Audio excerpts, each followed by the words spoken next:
Welcome to DMG's Bootstraps in Business. I'm Savannah Jones, and this is our second episode in a 5-part series with Allison Talamantez and Heather Riccobono discussing the NCAA's latest ruling about student athletes receiving compensation. Now, right now, there are no rules, there are no guidelines, and Heather and Allison have plenty of years in the influencer marketing space. So we're going to talk to them about the possibilities, the shoulds, the shouldn'ts, the maybes, and get their take on what the landscape looks like now and what it may look like in the future. Well, the world for college athletes has been turned sideways, and now they're little money makers, and there are going to be a lot of ups and downs and zigs and zags. So we're going to check in with Heather and Allison, and they're going to run us through some of the scenarios and tell us some of the do's and don'ts. And because this is changing constantly, this is a 5-part series. This is the second episode, and we're going to jump in, and hopefully some of this content and some of these ideas and some of what the information we glean here and gather and disseminate will make sense at the moment for college athletes, for adults that are working with college athletes, for parents, for coaches. So hi, Heather. Hi, Allison. Why don't you just tell us a little bit about you guys, and then we'll just jump right in. Hi, I'm Allison Talamantez. And I am Heather Riccobono. And we are both with Digital Mark Group, a digital deployment agency. And we are here today to help to just have some conversations about the things that we have learned from the influencer space, which was the wild, wild west for a very long time, as we embark on collegiate athletes really being able to take that next step into the influencer space and become compensated. So we are excited to speak with you today. And one of the things that we're going to talk about is predominantly kind of what do you need to be looking for from pricing? How can you negotiate? How can you do this? And there are two sides to this. So there is the piece of when you're talking with the brand individually, or if you're looking at it from vetting an opportunity that you're being given by a group, or when you can apply, because there are places that you can actually sign up to see opportunities, those types of things as well. And Heather has been leading that charge for years and is so great at helping influencers, both in asking them to do things, but also helping them advocate for themselves. So we're going to talk about rate sheets. So Heather, what is a rate sheet? Thanks, Allison. When we say rate sheet, don't feel intimidated. That's not a big fancy word that should feel scary. You do not need to pay someone to create a rate sheet. This doesn't have to be a graphic design document. It doesn't have to be interactive. Truly, it's a list of your fees. It's a list of how much you will charge to a brand or a representative as they're reaching out to you and they're asking you, where is your rate sheet, or what is your rate? You definitely don't want to be caught off guard with that conversation. So the first piece of not feeling caught off guard is to have this conversation right now. A rate sheet needs to incorporate all of the different fees that you would consider taking on partnerships with. So if a brand representative reached out to you and they ask you for your Instagram fee, know that that's going to look very different for every different type of partnership you bring on. It could be for an event, it could be for an event promotion, or it could be just your standard product placement, which means you're going to have content or posts that have you holding or showcasing a product within your social feeds.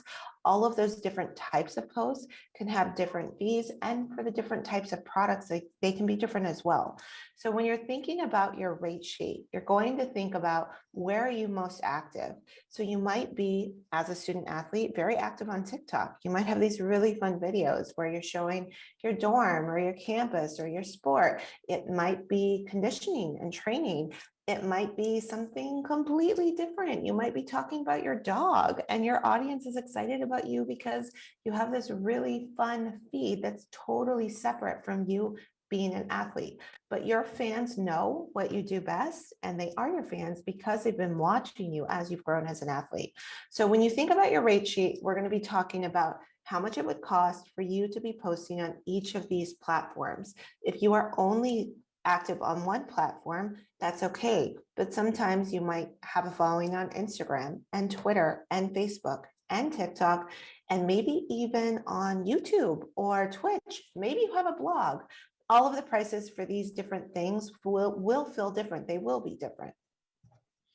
Yes. And I think it's important to think about when you're looking at your rate sheet is not only what platforms, but also what platforms may you say no to. Like, for example, you're talking about all of those platforms, but you may not have any activity on Pinterest or any activity on TikTok. Don't try to become one thing to all people. You don't need to have a constant following, and you don't need to do sponsored content on all platforms necessarily. So think about it from that perspective, because you also want to know your lane. It's like, just because you're an athlete doesn't mean you're great at all sports, right? You don't have to be great at all social media platforms either from that, perspective. So it probably starts with, where are you most active? Where are people engaging with you the most?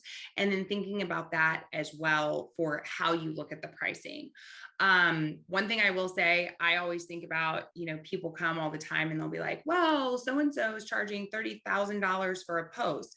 I can say, having been on this side of things where I am advocating for the brand to find the right voice to share that message with their audience through an influencer's voice, very rarely is $30,000 for any type of post a good investment. So I'm going to say that is going to be cost prohibitive, but at the same time, $25 is not enough. 99.999% of the time. So it's somewhere in between there. And back in the olden days when we were first doing things, to some degree, it's kind of monopoly money. You have to really kind of say like, okay, what is it? And so as you're looking at each of these particular elements, it's how much time does that take me? Like, how much time is it off the platform that it's going to take me to create that type of content?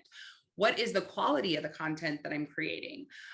Because that is something that's going to be really important too. If you're creating very, very high caliber content and posting that for audiences, that's worth more than someone who's just taking a snapshot and posting it, in real time, which you shouldn't do. And not only is it worth more to some brands, but it also costs you more to create. So if you are using vendors, or if you are using a videographer or a photographer, those are things that need to be incorporated in your fee as well. So just as Allison said, if you're creating content that's a funny lifestyle video that you're going to film and post on TikTok, that could be very different than that curated lifestyle image that you're going to be posting on Instagram that needs to look a little more polished. Two different platforms, two totally different types of content, two different fees. And then you're also going to be thinking about the season that you're posting this content. So for a lot of creators and influencers, holiday rates just naturally go up. It's prime real estate. Everyone's shopping online. This is when our fees increase. For you, for student athletes, it might be dependent on your on and off seasons. So if you're training, or if you're participating in a big bowl game, or even, as we know, the Olympics are coming up, your involvement in your sport is very much going to change your fee at that time. Absolutely. As well as when people are engaging with you. So I think one thing that you can use as a good place to kind of start researching is, how many followers do you have? How many of those followers are regularly engaging with your content, which is different things that is a combination of likes, shares, views on your Instagram stories, views on your TikTok, that kind of stuff, as well as the back and forth, how many people are participating in what you're doing naturally. And looking at those elements along with how long it's going to take you to create that content and how long you're partnering with someone. So if you're doing something for one period of time and you're doing it and it's one and done, that's a different price than if somebody wants to work with you for 6 months, 12 months, 18 months, whatever that may be. And speaking of that long amount of time, let's talk through exclusivity and licensing. I know in our last podcast, we talked a little about what that means, but if a brand is asking you for the rights to all of the content you create, that's very different than you posting content that they could potentially share and give you the attribution. So they're going to say, this person created this with a live tag on whatever platform they're posting on, versus your name, your image, your likeness is going to be used, and the caliber of athlete that you are. That definitely makes a difference as well. It also makes a difference, I think, with when you're thinking about exclusivity and you're thinking about your pricing, is what is your expertise and what is the product's niche. So for example, you might be on a sport that does not get as much publicity as say football does, right? So you are a water polo savant. And if you are partnering with a water polo gear company, your expertise is incredibly powerful to that brand. Now, your expertise may not be as powerful to a standard sports drink as uh, a a football player who's on national television every week, during football season.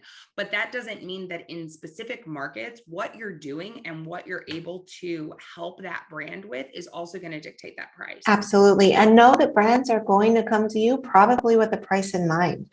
So if you have not heard their price first, ask them, what kind of budget do you have?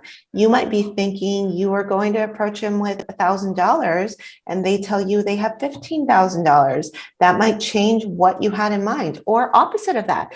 Allison's example of $30,000 a post, that might be what you have in your mind right now, but you might hear otherwise. So it really depends on what type of partnership it is, how big the brand is. If it's a national brand that's going to be utilizing your content in a lot of different places, that feels very different than your local bakery down the street or whatever it may be. And something I think that is really interesting with collegiate athletes coming into this space is that this part of the space is still very much the wild, wild west. Heather, I know we talk about it all the time, that there will be something that we can look at an influencer in the lifestyle space, which there's now a lot of data on what that worth is. Yeah. And you can go to them with a fair market value price and they can counter with you for either something typically they're going to counter lower, obviously, or higher, I should say. And so they are going to counter with you with something that we deem egregious, right? And so start using your community that you have as well to find out, because there's power in numbers. So you absolutely want to develop a fair market value, but you don't want to outprice yourself if this is something you want to do. So don't ask for $30,000 for a tweet if, chances are that's going to price you out of the market, right? Nobody's going to come back and keep asking. But I like to look at it as like, what is a range that you're comfortable against? But don't negotiate against yourself. Don't be the one to give your first number, because, to Heather's point, ask the client what they're thinking for the budget and what they think those deliverables are, because there's also multiple ways to negotiate. So you can negotiate from the point of view of, okay, well, that's actually not enough money for what you're asking me to do, but I can do this for that amount of money. Or, oh, well, you want to do this, but what if I threw in an extra Instagram story because you're on stories all the time and your audience really is captured with that? Do you think we could go up to this price? So know that there are, multiple ways to do that from a negotiation perspective, as well as those things like exclusivity and licensing and stuff like that, from the perspective of, do I want to, only talk about this type of product for the next, or be able to take sponsored content for the next 60 days from this type of product? Is that worth that price to me? Or if it were only 30, is that price okay with me? How do I want to negotiate that for the brand as well? That's a great point. Negotiations include a whole variety of pieces. It's not just about the monetary compensation. It's about your time. It's about your appearances. It's about deliverables. It's even about how many times you reference the product in your content. If you're going to be talking about a product within your Instagram stories, does that product need to be shown in the post? And if it does, how many times, or how many times do you need to say the product's name? All of these things are negotiating pieces that you can talk through with your brand representative. And back to our last podcast, when we talked about contracting, all of the negotiation pieces that you come into play here need to be documented. So if you get a contract and you have some negotiations that were made after the contract, you would need to have that contract amended, or at very least have the changes in writing, so that you are not liable for something that you did not know you were agreeing to. And make sure that when you're negotiating, that you remember people are people. And in doing this for as many years as I have actually, I don't think I've ever come to an actual stalemate where it's like, oh, well, I don't want to do this. if we see this as a good fit. But don't forget that a compromise is actually where both parties give a little. So there may be something that you don't love, but you're okay with, and vice versa for the brand. I think it's really important to remember that no good relationship is where one person or one party has all the power. You need to be looking at it as mutually beneficial, because everything that is happening in this space needs to be that both the student athletes have respect for the brands and the brands have respect for the student athletes. Otherwise, this is going to get completely off kilter and things are going to go awry very, very quickly. And when we talk about those two partners, you as the athlete, them as the brand, or us as a brand, the client, you also need to remember that you probably have a lot of other people reaching out to you right now as well. You're probably getting offers from agents or people that are trying to help you navigate this space. While it certainly is helpful to have those resources available to you, it's not always helpful if you're going to be paying a huge amount of your fees that you're making in the fee to those people that are there to help you. So if there are free resources out there like this podcast, if there are other ways for you to be able to get guidance as opposed to automatically signing up with someone that wants to take a portion of your fee paid to you, it's definitely worth exploring. And it's worth exploring from the perspective of also how much time do you have to do that? Because I think there are benefits in certain scenarios where you have some type of representative. If you I always say, like, know your strengths, know your weaknesses, right? If you are never going to read that contract line by line and you are entering into large, extensive deals that have very real legalese contract, then you need someone who's going to do that for your behalf, that you can trust and that their skin is in that just as much as yours. If you're actually a pre-law student and you're eating this up, then again, that's probably something you're going to be okay with.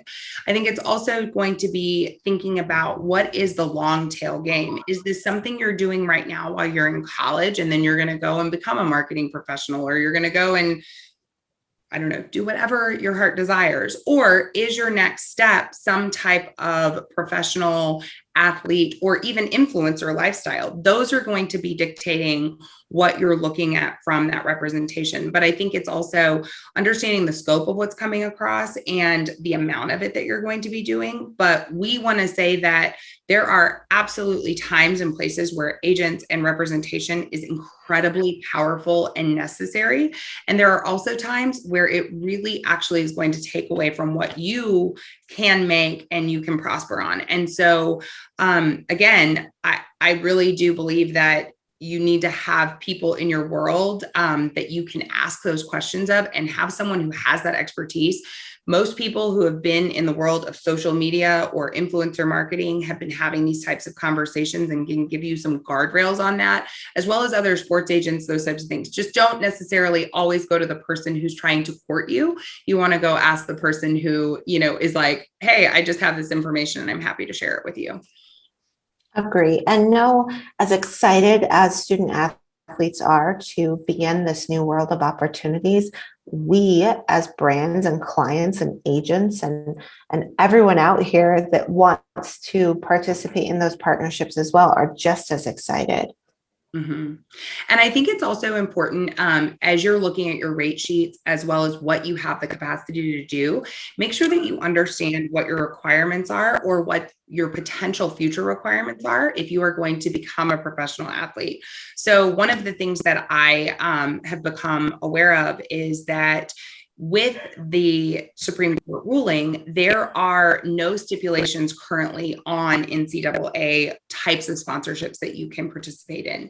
And that is because at present, there are no unions. There are no ways for the NCAA to operate as an antitrust in any capacity, whereas the NFL has a union. So therefore, there are certain parameters that they are able to say, no, you can't do this with this type of partner because we have this union and that union has negotiated there. Currently, that's not the case. But if you're possibly going into the NFL, then you need to think about that with the types of relationships you're starting now. And I also think it's important for you to think about the length and the duration. So chances are you should not be signing anything. What would you say, Heather? Maybe 3 months at the maximum? I would say 3 months from a at part? most. Right now, knowing that we are in a very learning curve moment, there are things that you are going to like very much and not like very much, but you don't know what those things are yet.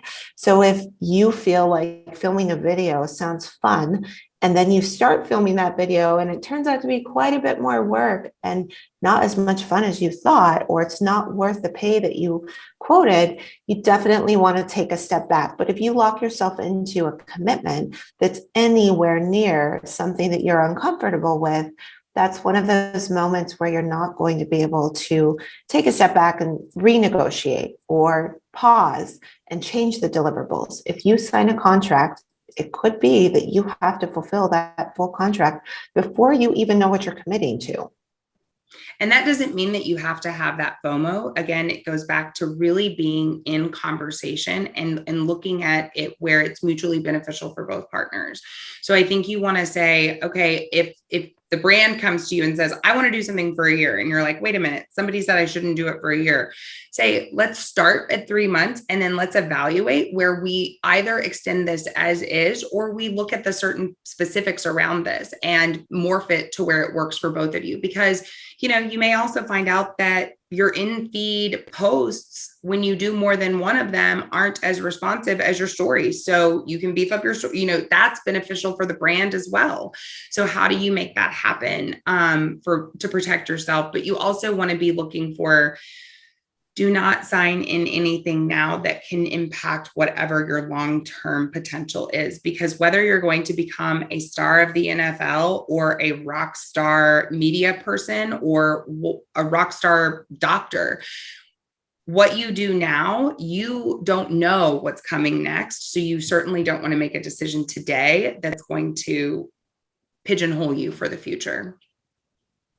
You also want to be very careful with those long-term partnerships as you move into, as we already talked about, your sports season or your training schedule, or the time that you thought you would have to commit to something that might look very different 6 months from now, just because of your own student schedule and your athletic schedule. So you do want to make sure you have allocated the appropriate time. And again, we're all learning. We don't know how long this content will take to create or how it will perform, but that's the exciting thing here. We're all doing this together. Yes. And you need to make sure that you're with someone who is looking for your best interest at heart too. And I think that is important. If there's anyone out there right now who's like, I have all the answers, there are no answers. We're quite literally writing the book right now, and it will be updated and amended 150 times. So just know that you want someone who's like, okay, well, we're learning, so let's start here and see how this goes and go here. I like to always think when you're building your rate sheet, you want to have those places and that kind of idea of the pricing, but that may change very quickly. What you charge today may not be, because you may grow more followers. You may not grow more followers, but you may grow the depth of that relationship with your audience. You may, again, thinking about if someone's becoming a communications professional, maybe you don't have a blog, but you become the writer for that brand's blog and you're posting stories in your own feed. Well, maybe you don't have that on your rate sheet, but how do you need to be compensated for that over the long term? The constant evolution of you as an influencer and you as a marketer are going to be continuing to move through this process. Absolutely. Is there anything else that you think that, actually, Heather, what resources do you think are out there for helping folks identify? Because you had mentioned an article a couple of weeks ago where it was saying something about paying someone, and whatever it was, I can't remember the specifics about it, but we were both mortified because it felt so incredibly wrong for someone to be like, oh, well, that should be what I accept every time. Are there any places you would suggest people go as they kind of explore how to price out what they should go with to begin with? Well, for right now, there's a lot of media coverage about the topic, and you're going to see a wide range of athletes that are taking promotions just for in-kind partnerships. So they're receiving product for free, essentially, so that they could then create content about it. And there's also athletes that are already starting out with event promotions and endorsements. I read something that said $20,000 should be the rate for event attendance. Well, that could look very different for everyone. That could be $20,000 for one event for several teammates together, or that could be absolutely not. That's not going to work for our brands. It really just depends on what you're looking for. If you are comfortable doing event attendance, if you want to do event attendance, start exploring what your peers and your teammates are doing. Start taking a look at Facebook groups. I know there's already quite a bit of groups starting to be active where people are talking about rates. And then get into the media, start poking around and seeing the articles that are live right now, but know that there is a wide range. So really, my best advice is take it in a trial and error stance. You're going to feel it out by talking to other marketers, by talking to other brands, asking them what kind of rates they had in mind, so that you can start getting comfortable knowing that you're sort of in the ballpark of what they're looking for. And just as you move through this, you'll innately learn what is appropriate. And I also think that you need to remember that Gordon Gekko was wrong. Greed is not good, but fair market value is really good. And so you don't want to take less than your worth, but you don't want to take advantage. And that goes on both sides, both for the brand as well as for the athlete, because you both want to feel like this is good. And it's a good partnership, because that's how long-term relationships are, created. And the other thing I think is really important as you're thinking about this, especially if you're not planning on becoming a professional athlete, or your sport doesn't necessarily have the monetary structure where being a professional in your particular sport is going to be your full-time income. But remember, the relationships and the exposure that you're getting to so many people in business now will impact your life forever. So you want that to be beneficial. You don't want someone to be like, oh my gosh, that athlete was so, sleazy. They took us for all this money and they provided us no value, and vice versa. Brands, you don't want to be the one who's like, oh yeah, I got so-and-so for this much, but they'll never speak to me again, because they know that we just take advantage of people. So just really respect everybody as you're going forward through this. Well, and to that point, Allison, we do have some exciting podcasts coming up in the series. We will be talking about brand responsibility and athlete pushback. So how can you comfortably push back to a brand or a representative that's telling you something that you know is not right, or just doesn't sit well, or feels uncomfortable? Maybe you're getting guidance that you do need to tell them that it just doesn't feel appropriate. How do you do that? And then as a marketer, there are just some little simple tips and tricks that influencers and online creators have learned along the way over the past 20-ish years. We also will be talking about the big tax liabilities. So if it's yourself or your parent or guardian, there are probably some things that you need to start keeping in mind as you're getting paid, as you're starting to acquire documentation to save all of the records of what you're getting paid. And then just overall, what we have all learned together, because you have a big piece of this as well. And we're so excited to hear what you're learning as you're out there navigating this. Absolutely. So super excited to talk about all of those upcoming things. And we would love to hear from you guys. If there's anybody that has insight to this that could join us on the podcast, or if you have any questions, just reach out. I believe, Savannah, that will be in the show notes. Yes, indeed. You'll find out more about Allison. You'll find out more about Heather. You'll find out more about DMG. You'll find out more about these podcasts. It's an exciting time for college athletes and student athletes, and they've got some big decisions to make that could affect the rest of their lives. So we're just here to glean some of that information, share your wealth of knowledge, and bring in some others, perhaps in regards to taxes and in regards to brand management and brand reputation. So it's a 5-part series, and this is the second episode. So stay tuned for episode 3. And thank you, Heather. Thank you, Allison. I appreciate your time today. Thank you, Savannah.